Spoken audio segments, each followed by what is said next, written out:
ಕೃಷಿ ಕ್ಷೇತ್ರವನ್ನೇ ಉದ್ಯಮವನ್ನಾಗಿ ತೆಗೆದುಕೊಳ್ಳಿ. ಕೃಷಿ ಕ್ಷೇತ್ರವನ್ನೇ ಉದ್ಯಮವಾಗಿ ವಿಸ್ತರಣೆ ಮಾಡೋದು ಹೇಗೆ ಅನ್ನೋದರ ಕುರಿತು ನೀವು ಬಹಳಷ್ಟು ಅಧ್ಯಯನವನ್ನು ನಡೆಸಿ. ಕೃಷಿ ಕ್ಷೇತ್ರವನ್ನೇ ಯಾವ ರೀತಿ ನಾವು ಪ್ರಬಲವಾಗಿ ಭಾರತದ ದೇಶದಲ್ಲಿ ಬೆಳೆಸಬಹುದು ಅಂತ ಯುವಕರಾಗಿ ನೀವೆಲ್ಲರೂ ಆಲೋಚನೆ ಮಾಡಿ ಅನ್ನೋದು ಇವತ್ತಿನ ಸಾಹಿತ್ಯ ಕೃಷಿ ಕಾರ್ಯಾಗಾರದಲ್ಲಿ ಹೇಳುವಂಥದ್ದು. ಇವತ್ತಿಗೂ ಕೂಡ ಎಷ್ಟೋ ನಿಮಗೆ ಗೊತ್ತಿರಲಿ, ಒಬ್ಬ ರೈತ ನವಣೆಯನ್ನ ಬೆಳೀತಾರೆ ಅಂದ್ಕೊಳ್ಳಿ. ನವಣೆ ರಾ ಆಗಿ ಆ ನವಣೆಯನ್ನ ಬೆಳೆದು ಅದನ್ನ ಹಾರ್ವೆಸ್ಟ್ ಮಾಡಿ ತಗೊಂಡು ಮಾರ್ಕೆಟಿಗೆ ತಗೊಂಡು ಬಂದಾಗ ಅದರ ಬೆಲೆ 28 ರೂಪಾಯಿ ಇರುತ್ತೆ.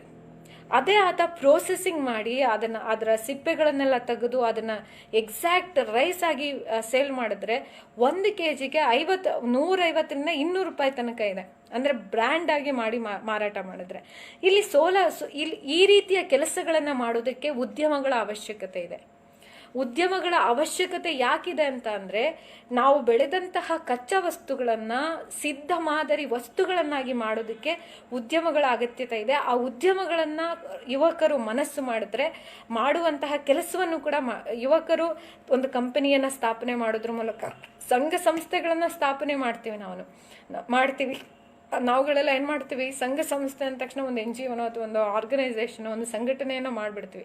ಅದೇ ಒಂದು ಕಂಪನಿಯನ್ನ ಮಾಡಿದ್ರೆ ಆ ಕಂಪನಿಯ ಅಂಡರಲ್ಲಿ ನೀವೇನ್ ಮಾಡ್ಬೋದು, ಬಹಳಷ್ಟು ಕೆಲಸಗಳನ್ನ ಮಾಡ್ತಾ ಹೋಗ್ಬೋದು, ಅಧಿಕೃತವಾಗಿ ಮಾಡ್ತಾ ಹೋಗ್ಬೋದು. ಮತ್ತೆ ನಿಮ್ಗೆ ರೆವಿನ್ಯೂ ಕೂಡ ಜನರೇಟ್ ಆಗ್ತಾ ಹೋಗುತ್ತೆ. ನಿಮ್ಮ ರೆವಿನ್ಯೂ ಜನರೇಟ್ ಆಗೋದ್ರ ಮೂಲಕ ಏನಾಗುತ್ತೆ, ನೀವು ಒಂದಷ್ಟು ಜನರಿಗೆ ಉದ್ಯೋಗ ಸೃಷ್ಟಿಯನ್ನು ಕೂಡ ಮಾಡ್ಬೋದು. ಸೊ ನಾನು ಇವತ್ತಿನ ಸಾಹಿತ್ಯ ಕೃಷಿ ಕಾರ್ಯಾಗಾರದಲ್ಲಿ ನಿಮ್ಗೆಲ್ಲರಿಗೂ ಹೇಳೋದೇನು ಅಂತ ಅಂದ್ರೆ, ಇಡೀ ಕೃಷಿ ಕ್ಷೇತ್ರ ಅನ್ನುವಂಥದ್ದು ನಿಜವಾಗ್ಲೂ ಅದು ಉದ್ಯೋಗ ಸೃಷ್ಟಿಸುವಂತಹ ಒಂದು ಉದ್ಯಮ. ಸೊ ನಾವೇನ್ ಮಾಡ್ತಾ ಇದ್ದೀವಿ, ಕೃಷಿಯಲ್ಲಿ ಏನೂ ಇಲ್ಲ ಅಂದ್ಕೊಂಡು ಬೇರೆ ವಲಸೆ ಹೋಗ್ತಾ ಅನ್ಯ ನಗರಗಳಿಗೆ ಹೋಗ್ತಾ ಏನ್ ಮಾಡ್ತಾ ಇದೀವಿ, ಯಾವುದೋ ಬಾರಲ್ಲೋ ಅಥವಾ ಯಾವುದೋ ಒಂದು ಆಫೀಸ್ನಲ್ಲೋ ಅಸಿಸ್ಟೆಂಟ್ ಆಗಿನೋ ಅಥವಾ ಯಾವುದೋ ಒಂದು ಕಂಪ್ಯೂಟರ್ ಮುಂದೆ ಕುತ್ಕೊಂಡು ಕೆಲಸವನ್ನ ಮಾಡ್ತಾ ಇದೀವಿ. ಇದು ಬಹಳ ನಿಜವಾಗ್ಲೂ ಕೂಡ ಕೃಷಿ ಕ್ಷೇತ್ರದ ಒಂದು ಹಿನ್ನಡೆ ಅಂತಾನೆ ಹೇಳ್ಬೋದು. ಇವತ್ತು ನಾವು ಏನ್ ನಡ್ಕೊಳ್ತಾ ಇದೀವಿ, ಈ ರೀತಿಯ ನಡವಳಿಕೆಗಳೇನಿದೆ ಅದೆಲ್ಲವೂ ಕೂಡ ನಮ್ಮ ಕೃಷಿ ಕ್ಷೇತ್ರದ ಹಿನ್ನಡೆ ಅಂತಂದ್ರೂ ಕೂಡ ತಪ್ಪಿಲ್ಲ. ಸೊ ಈ ಒಂದು ಕೃಷಿ ಕ್ಷೇತ್ರವನ್ನ ಸಮೃದ್ಧವಾಗಿ ಬೆಳೆಸುವಂತಹ ಶಕ್ತಿ ನಮಗಿದೆ. ಆ ಶಕ್ತಿಯನ್ನ ಕಂಡ್ಕೊಳ್ಳೋದ್ರ ಮೂಲಕ ಯುವಕರು ಜಾಗೃತ ಆಗ್ಬೇಕು. ಎರಡನೇದು, ಉದ್ಯೋಗ ಸೃಷ್ಟಿಸೋದು ಹೇಗೆ. ಕಂಪನಿಯನ್ನ ನೀವು ಪ್ರಾರಂಭ ಮಾಡಿ, ಒಂದು ಎಂಟರ್ಪ್ರೈಸಸ್ ರಿಜಿಸ್ಟ್ರೇಷನ್ ಮಾಡಿ, ಅಥವಾ ಪಬ್ಲಿಕ್ ಲಿಮಿಟೆಡ್ ಅಥವಾ ಪ್ರೈವೇಟ್ ಲಿಮಿಟೆಡ್ ರಿಜಿಸ್ಟ್ರೇಷನ್ ಮಾಡಿ. ಖರ್ಚಾದ್ರೂ ಪರವಾಗಿಲ್ಲ, 10ರಿಂದ 15 ಸಾವಿರನ 20 ಸಾವಿರನ ಖರ್ಚಾಗುತ್ತೆ. 20ರಿಂದ 30 ಸಾವಿರ ತನಕನೂ ಖರ್ಚಾಗ್ಬೋದು. ಖರ್ಚಾಗ್ಲಿ, ನೀವು ಮಾಡಿ ಒಂದು ಟೀಮ್ನ ಬಿಲ್ಡ್ ಮಾಡ್ಕೊಳ್ಳಿ.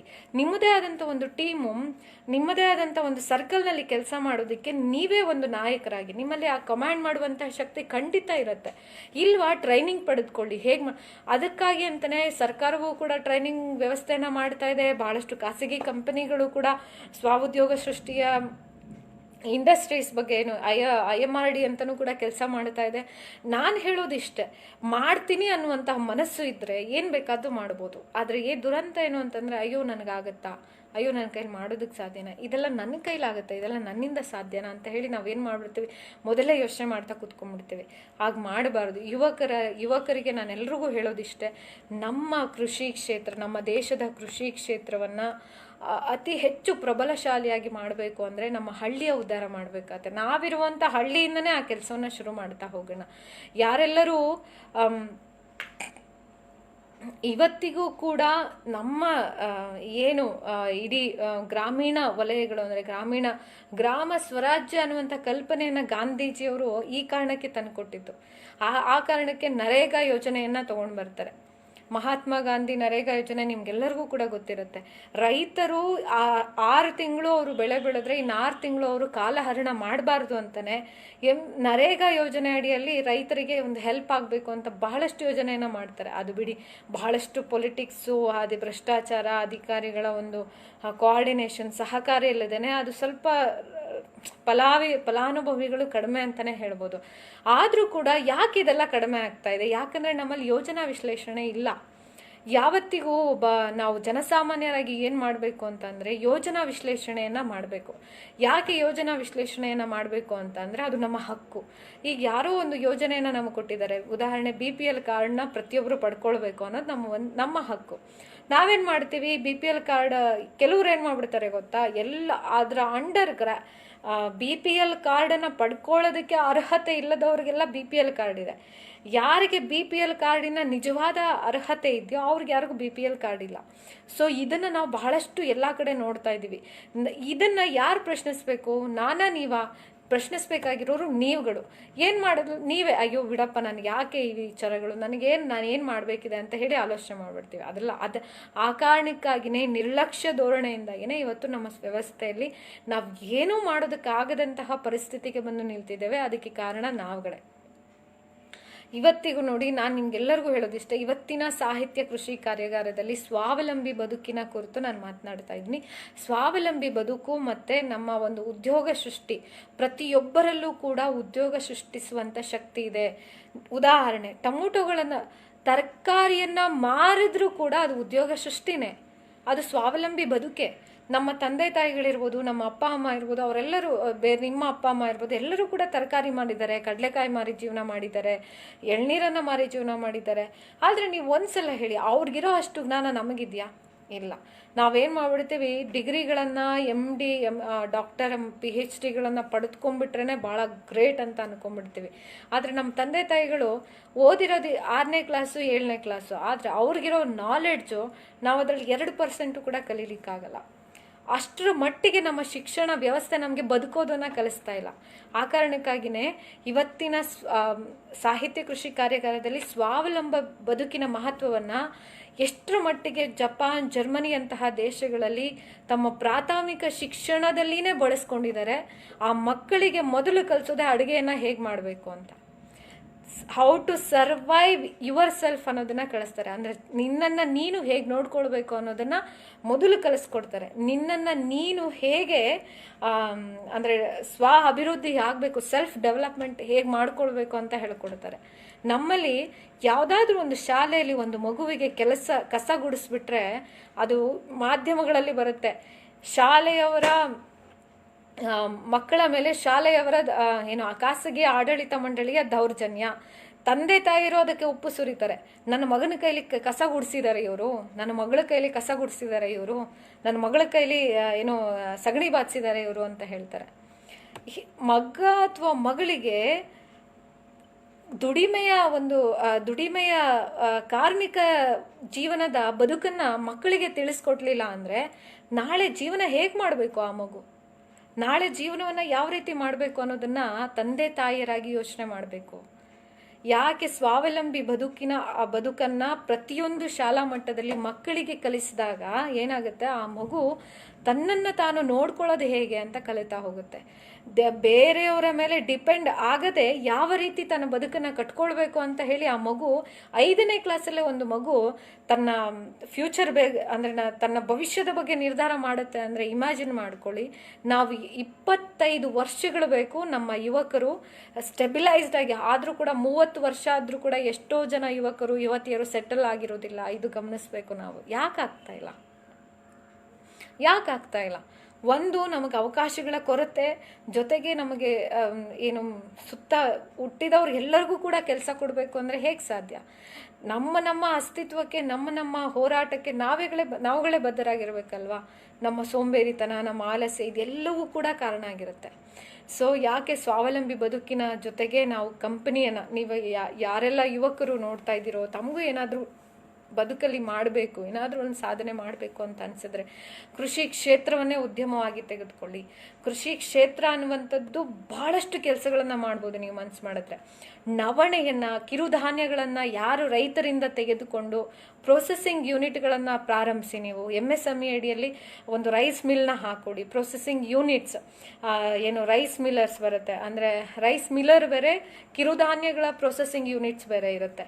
ಆ ಕಿರುಧಾನ್ಯಗಳ ಪ್ರೊಸೆಸಿಂಗ್ ಯೂನಿಟ್ಗಳನ್ನು ನೀವು ಪ್ರಾರಂಭ ಮಾಡಿ. ಇದ್ರ ಮೂಲಕ ಏನು ಮಾಡಿ, ನೀವು ಸಮಾಜದಲ್ಲಿ ಒಂದು ಸ್ವಾವಲಂಬಿ ಉದ್ಯೋಗವನ್ನು ಸೃಷ್ಟಿ ಮಾಡಿ. ಪ್ರಾರಂಭದಲ್ಲಿ ಕಷ್ಟ ಆಗುತ್ತೆ. ಮತ್ತೆ ಸಾಲ ಯೋಜನೆಯನ್ನೇ ಕೊಟ್ಟಿದ್ದಾರೆ, ಯೋಜನೆಯಲ್ಲಿ ಡಿಕ್ಲೇರ್ ಮಾಡಿದ್ದಾರೆ. ಇದನ್ನು ಸಮೃದ್ಧವಾಗಿ ಯುಟಿಲೈಸ್ ಮಾಡ್ಕೊಳ್ಳಿ. ಎಲ್ಲಿವರೆಗೂ ನೀವು ಯುಟಿಲೈಸ್ ಮಾಡ್ಕೊಳ್ಳೋದಿಲ್ವೋ ಅಲ್ಲಿವರೆಗೂ ಕೂಡ ಯಾವುದು ಸಾಧ್ಯ ಆಗೋದಿಲ್ಲ. ಎಲ್ಲವೂ ನಿಮ್ಮ ಮನೆಯ ಬಾಗಿಲಿಗೆ ಬಂದು ನಿಮ್ಮ ಬಾಯಿಗೆ ತುರುಕಬೇಕು ಅಂತಂದರೆ ಹೇಗೆ ಸಾಧ್ಯ? ನೀವು ಕೇಳಲಿಲ್ಲ ಅಂದರೆ ಹೇಗೆ ಸಾಧ್ಯ? ಸೊ ಇವತ್ತು ನಾವು ಬೆಳೆಯುವಂತಹ ಬೆಳೆ ಜನರನ್ನು ತಲುಪಬೇಕು ಅಂದರೆ ಅದು ಪ್ರೋಸೆಸ್ಡ್ ಆಗಬೇಕು. ಆ ಪ್ರೋಸೆಸ್ಡ್ ಆಗೋದಕ್ಕೆ ಪ್ರೊಸೆಸಿಂಗ್ ಯೂನಿಟ್ ಇಂಡಸ್ಟ್ರಿಗಳನ್ನು ಮಾಡಿ, ಪ್ರೊಸೆಸಿಂಗ್ ಯೂನಿಟ್ ಉದ್ಯಮಗಳನ್ನು ಸ್ಥಾಪನೆ ಮಾಡಿ, ಅದಕ್ಕಾಗಿಯೇ ಸರ್ಕಾರ ಯೋಜನೆಗಳನ್ನು ಮಾಡಿದೆ, ಲೋನ್ಗಳನ್ನು ಕೊಡುತ್ತೆ. ಆ ಲೋನ್ಗಳನ್ನು ಯುಟಿಲೈಸ್ ಮಾಡ್ಕೊಳ್ಳಿ, ತೀರಿಸಿ, ಕಷ್ಟಪಟ್ಟು ದುಡೀರಿ, ಹಗಲು ರಾತ್ರಿ ದುಡೀರಿ, ಆ ಸಾಲವನ್ನು ತೀರಿಸಿ. ಇಡೀ ದೇಶದ ಬೆಳವಣಿಗೆನೂ ಆಗುತ್ತೆ, ನಿಮ್ಮ ಬೆಳವಣಿಗೆನೂ ಆಗುತ್ತೆ. ಎಲ್ಲೋ ಮನೇಲಿ ಕೂತ್ಕೊಂಡು ಅಯ್ಯೋ ನಮ್ಗೆ ಹಿಂಗೆ ಮಾಡಿಬಿಟ್ರು, ಸರ್ಕಾರದವ್ರು ಹಂಗೆ ಮಾಡಿಬಿಟ್ರು, ಆ ಮಂತ್ರಿ ಬಂದ, ಈ ಮಂತ್ರಿ ಬಂದ, ಏನೂ ಮಾಡಲಿಲ್ಲ, ನಾವು ಹಿಂಗೆ ಇದ್ದೀವಿ ಅಂತಂದರೆ ಯಾರು ತಪ್ಪಿದು? ನಮ್ಮ ಅಜ್ಞಾನದ ತಪ್ಪ, ಅಥವಾ ನಾವು ಏನೂ ಕೆಲಸ ಮಾಡೋಕ್ಕಾಗದೆ ನಾವು ಅಸಹಾಯಕರಾಗ್ತಾ ಇರೋದು ಯಾಕೆ ಅಂತಂದರೆ ನಮ್ಮಲ್ಲಿ ಮಾಡುವಂಥ ಇಚ್ಛಾಶಕ್ತಿ ಇಲ್ಲ. ಆ ಕಾರಣಕ್ಕಾಗಿಯೇ ನಾವು ಹಿಂದುಳಿತಾ ಇದ್ದೀವಿ. ಸೊ ನಾನು ನಿಮ್ಗೆಲ್ಲರಿಗೂ ಹೇಳೋದೇನು ಅಂತ ಅಂದರೆ, ನಮ್ಮೊಳಗಿರುವಂತಹ ಶಕ್ತಿಯನ್ನು ಸ್ವ ಉದ್ಯೋಗ ಸೃಷ್ಟಿಯಲ್ಲಿ ಬಹಳಷ್ಟು ಕೆಲಸವನ್ನು ಮಾಡ್ತಾ ಹೋಗಬೇಕಾಗುತ್ತೆ. ಸೊ ನಾನು ಹೇಳೋದಿಷ್ಟೇ, ಇವತ್ತು ಗೂಡ್ಸ್ ಸರ್ವಿಸ್ ಟ್ಯಾಕ್ಸ್ ಇರ್ಬೋದು, GST ಇರ್ಬೋದು, ಇವೆಲ್ಲ ಒಗೆರ ಎಲ್ಲ ಇದೆ. ಕೇಳಿ, ನಿಜವಾಗ್ಲೂ ಇದರ ರಿಲ್ಯಾಕ್ಸೇಷನ್ ಬೇಕಿದೆ. ಇದನ್ನು ಇನ್ನೂ ಹೇಳಬೇಕಂದ್ರೆ ಆರ್ಥಿಕ ತಜ್ಞರ ಜೊತೆ ಮಾತನಾಡಿದ್ರೆ ಏನಾಗುತ್ತೆ, ಇದಕ್ಕೆ GST ಅಂತ ಬಂದಾಗ ಎಲ್ಲ ತೆರಿಗೆಗಳಲ್ಲೂ ಕೂಡ ಭಾರತೀಯರಿಗೆ ಅಂದರೆ ಯಾರು ನವ ಉದ್ಯಮವನ್ನು ಶುರು ಮಾಡುವಂಥವ್ರಿಗೆ ಸ್ವಲ್ಪ ರಿಲ್ಯಾಕ್ಸೇಷನ್ ಕೊಡಬೇಕಾಗತ್ತೆ. ಇದರ ಬಗ್ಗೆನೂ ಕೂಡ ಆಲೋಚನೆ ಮಾಡಬೇಕು. ಅಂದರೆ ಅದಕ್ಕೆ ಸಂಬಂಧಪಟ್ಟಂತಹ ಅಧಿಕಾರಿಗಳು, ಅದಕ್ಕೆ ಸಂಬಂಧಪಟ್ಟಂತಹ ಯಾರು ಮಿನಿಸ್ಟರ್ಸ್ ಇರ್ತಾರೆ ಅವರು ಆಲೋಚನೆ ಮಾಡಬೇಕು. ನಮ್ಮ ಕೆಲಸ ಏನಿದೆ, ನಮ್ಮ ಕೈಲಾದಂಥದ್ದು ಮಾಡ್ಕೊಂಡು ಹೋಗೋಣ. ನಿಜವಾಗ್ಲೂ ಹೇಳಬೇಕು ಅಂತ ಅಂದರೆ, ನೀವು ಕೂಡ ಸ್ವ ಉದ್ಯೋಗವನ್ನು ಸೃಷ್ಟಿಸ್ಬೋದು. ಒಂದೊಂದು ಪ್ರೊಸೆಸಿಂಗ್ ಯೂನಿಟ್ಗಳನ್ನು ಮಾಡಿ, ತಾಲೂಕು ಮಟ್ಟದಲ್ಲಿನೋ ಯಾವುದಾದ್ರೂ ಒಂದು ತಾಲೂಕನ್ನು ಆಯ್ಕೆ ಮಾಡ್ಕೊಳ್ಳಿ, ಹೋಬಳಿಯನ್ನು ಆಯ್ಕೆ ಮಾಡ್ಕೊಳ್ಳಿ, ಹೋಬಳಿ ಮಟ್ಟದಲ್ಲಿ ಒಂದು ಪ್ರೊಸೆಸಿಂಗ್ ಯೂನಿಟನ್ನು ಶುರು ಮಾಡಿ, ಅಥವಾ ಅಲ್ಲಿರೋರಿಗೆ ಕೆಲಸ ಕೊಡಿಸೋದಕ್ಕೆ ಪ್ರಯತ್ನಕ್ಕೆ ಅಲ್ಲಿರೋರನ್ನ ಆಯ್ಕೆ ಮಾಡಿಕೊಂಡು ಅವರಿಗೆ ಉದ್ಯೋಗ ಸೃಷ್ಟಿಸುವ ಮೂಲಕ ಅವ್ರ ಹತ್ರ ಕೇಳ್ಕೊಳ್ಳಿ. ಈ ಥರ ಪ್ರಾರಂಭದಲ್ಲಿ ಮಾಡ್ತಾ ಇದ್ದೀವಿ, ಒಂದು ಟೀಮನ್ನು ನಿರ್ವಹಣೆ ಮಾಡೋದ್ರ ಜೊತೆಗೆ ಆ ಟೀಮನ್ನು ಒಂದು ನಂಬಿಕೆಯನ್ನು ಪಡೆದುಕೊಂಡು ಏನು ಮಾಡಬೇಕು, ಅವರನ್ನು ಕೆಲಸದಲ್ಲಿ ಕರೆಸ್ಕೊಳ್ಳೋವಂಥ ಕೆಲಸವನ್ನು ಮಾಡ್ತಾ ಹೋಗಿ. ಸೊ ಏನಾಗುತ್ತೆ, ನಿಮಗೆ ಗೊತ್ತಿಲ್ಲದ ಹಾಗೆ ನಿಮ್ಮಲ್ಲಿ ಒಂದು ನಿಮ್ಮದೇ ಆದಂಥ ಒಂದು ಸ್ವ ಅಭಿವೃದ್ಧಿ ಆಗ್ತಾ ಹೋಗುತ್ತೆ. ಯಾಕೆ ಸ್ವಾವಲಂಬಿ ಜೀವನ ಮತ್ತು ಸ್ವ ಉದ್ಯೋಗ ಇವೆರಡೂ ಕೂಡ ನಮ್ಮ ಯುವಕರಿಗೆ ಇತ್ತೀಚೆಗೆ ನಮಗೆ ಬಹಳ ಅವಶ್ಯಕ ಇದೆ. ಸಾಧ್ಯವಾದಷ್ಟು ನಾವು ಉದ್ದಿಮೆಗಳನ್ನು ಮಾಡುವಂಥ ಪ್ರಯತ್ನ ಮಾಡೋಣ. ನಿಮಗೆ ಗೊತ್ತಿರಲಿ, ಕ್ಯಾರೆಟ್ ಉದಾಹರಣೆ, ನಾನು ಇತ್ತೀಚೆಗೆ ಯಾರೋ ಒಬ್ಬರು ರೈತರು ಹೇಳಿದ್ರು, 1 ಟನ್ ಕ್ಯಾರೆಟನ್ನು ತರಿಸಿದ್ವಿ. ಆ ಕ್ಯಾರೆಟ್ ಏನಾಗ್ಬಿಡ್ತು, 3 ದಿನದಲ್ಲಿ ಅದು ಸ್ವಲ್ಪ ಸ್ಮೆಲ್ಲಿಂಗ್ ಬರ್ಲಿಕ್ಕೆ ಶುರು ಆಗ್ತಾ ಹೋಗ್ಬಿಡುತ್ತೆ. ಮ್ಯಾಕ್ಸಿಮಮ್ ಕ್ಯಾರೆಟನ್ನು 1 ದಿನ 2 ದಿವಸದಲ್ಲಿ ಸೇಲ್ ಆಗಿಬಿಟ್ರೆ ಅದು ಏನಾಗ್ಬಿಡುತ್ತೆ, ಖಾಲಿ ಆಗ್ಬಿಡುತ್ತೆ. ಅಂದರೆ ಅದು ನಮಗೆ, ಅಂದರೆ ಯಾರು ಉದ್ದಿಮೆ ಮಾಡ್ತಾರೋ ಅವ್ರಿಗೆ ಯೂಸ್ ಆಗುತ್ತೆ, ಅಂದರೆ ಮಾರಾಟಗಾರರಿಗೆ ಹೆಲ್ಪ್ ಆಗುತ್ತೆ. ಅದು ವೇಸ್ಟ್ ಆಯಿತು ಅಂದರೆ ಅದು ಲಾಸ್ ಆಗುತ್ತೆ. ಬುದ್ಧಿವಂತರಾದವ್ರು ಏನು ಮಾಡ್ತಾರೆ ಅಂದರೆ, ಅದೇ ಕ್ಯಾರೆಟನ್ನು ಪ್ರೊಸೆಸಿಂಗ್ ಮಾಡಿ ಜ್ಯೂಸ್ ಮಾಡಿ ಮಾರಾಟ ಮಾಡ್ತಾರೆ. ಅದೇ ಕ್ಯಾರೆಟನ್ನು ಪ್ರೊಸೆಸಿಂಗ್ ಮಾಡಿ ಜ್ಯೂಸ್ ಮಾಡಿ ಮಾರಾಟ ಆದಾಗ ನಿಮ್ಗೇನಾಗುತ್ತೆ, ಕ್ಯಾರೆಟ್ನ ಬೆಲೆ 10 ರೂಪಾಯಿ 15 ರೂಪಾಯಿ ಇದ್ದಿದ್ದು ನಿಮಗೆ ಜ್ಯೂಸ್ ಮಾಡಿ ಮಾರಾಟ ಮಾಡಿದಾಗ 1 ಲೀಟರ್ ಬಾಟಲ್ 35 ರೂಪಾಯಿ ಸೇಲ್ ಆಗುತ್ತೆ ನಿಮಗೆ. ಸೊ ಯಾವುದನ್ನು ಯಾವ ರೀತಿ ಬಳಸ್ಕೊಳ್ಬೇಕು ಅನ್ನೋಂತಹ ಒಂದು ಚಾಕಚಕ್ಯತೆ, ಒಂದು ಯುಕ್ತಿ ಅಂತ ಹೇಳ್ತೀನಿ ನೋಡಿ, ಬುದ್ಧಿತ್ವ ನಮಗಿರಬೇಕು. ಸೊ ಆಗೇನಾಗುತ್ತೆ, ಯುವಕರು ಉದಾಹರಣೆ, ರೈಸನ್ನು, ಈಗ ಒಂದು ಅನ್ನವನ್ನು, ಒಂದು ಅಕ್ಕಿಯನ್ನು ಬಹಳಷ್ಟು ವಿಧಗಳಲ್ಲಿ ನಾವು ಬಳಸ್ಕೊಳ್ಬೋದು. ಅದೇ ಅಕ್ಕಿಯನ್ನು ಹಿಟ್ಟು ಮಾಡಿ ನೀವು, ಉದಾಹರಣೆ ನಾನೊಬ್ಬ ರೈತ ಅಂತ ಅಂದ್ಕೊಳ್ಳಿ, ನಾನೇನು ಮಾಡಿಬಿಡ್ತೀನಿ, ಒಂದು 10 ಎಕರೆಲಿ ಭತ್ತ ಬೆಳಿತೀನಿ. ಆ ಭತ್ತವನ್ನು ಬೆಳೆದ್ಮೇಲೆ ಅದಕ್ಕೇನು ಕ್ವಿಂಟಲ್ಗೆ ಎಷ್ಟಾಗ್ಬೋದು, 100 kgಗೆ 1 ಕ್ವಿಂಟಲ್ಗೆ 1500 ಅಥವಾ 2000ನೋ 4000 ರೂಪಾಯಿನೋ ಕೇಳ್ತಾರೆ. ಅದೇ ನೀವು ರೈಸ್ ಆಗಿ ಮಾರಿದಾಗ 5000 7000 8000 ಹೋಗುತ್ತೆ. ಅಂದರೆ 1 ಕ್ವಿಂಟಲ್ಗೆ ಹೇಳ್ತಾ ಇರೋದು. ಇನ್ನು 100 kgಗೆ ಎಷ್ಟು, 1500.